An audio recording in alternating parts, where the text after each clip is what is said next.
President Obama is deeply and fiercely devoted to Israel and to the well-being of the Jewish people.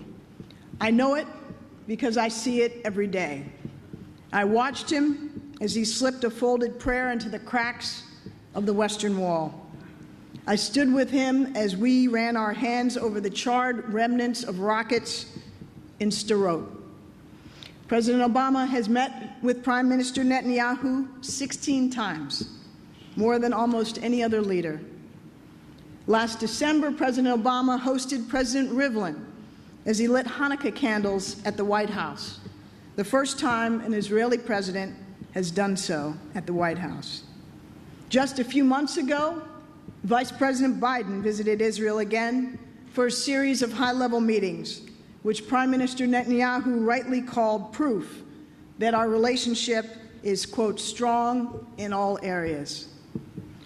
Our commitment to Israel, as always, transcends partisanship. When Israel was barraged by rocket fire in 2014, the vote in the House of Representatives to support Israel was unanimous. The vote in the Senate was unanimous. Now, that doesn't happen very much these days. But as the members of Congress here tonight could tell you, Israel's security isn't a Democratic interest or a Republican interest. It's an American interest.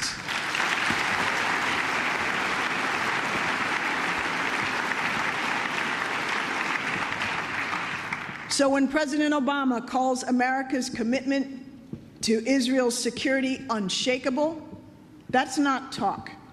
It's the nearly $24 billion the United States has provided since President Obama took office to help Israel maintain its qualitative military edge. It's the F-35s Israel will receive later this year, the only nation in the Middle East with this advanced aircraft.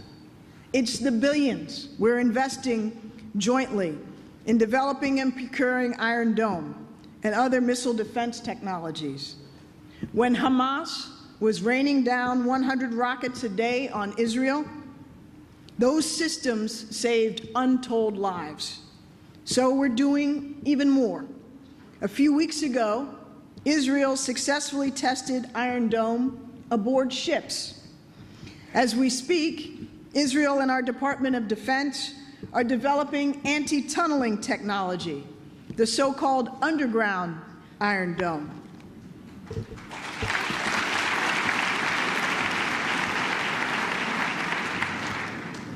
So Israel's enemies are on notice. If you come at Israel by land, by sea, by air, or even under the earth, you will lose.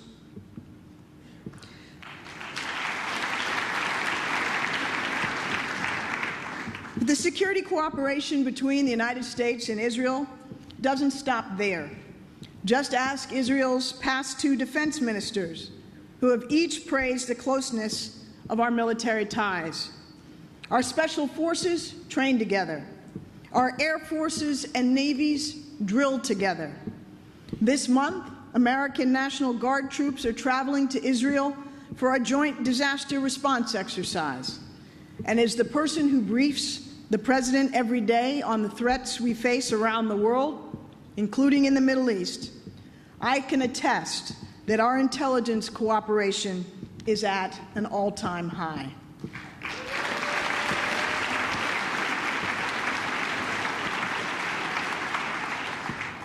President Obama is committed to ensuring Israel's security, not just for the remainder of his term in office, but for years to come. Israel currently receives more than half of the United States' entire foreign military assistance budget.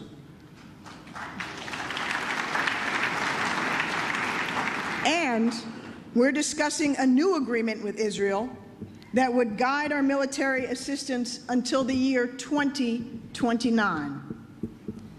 Even in these days of belt-tightening, we are prepared to sign the single largest military assistance package with any country in American history.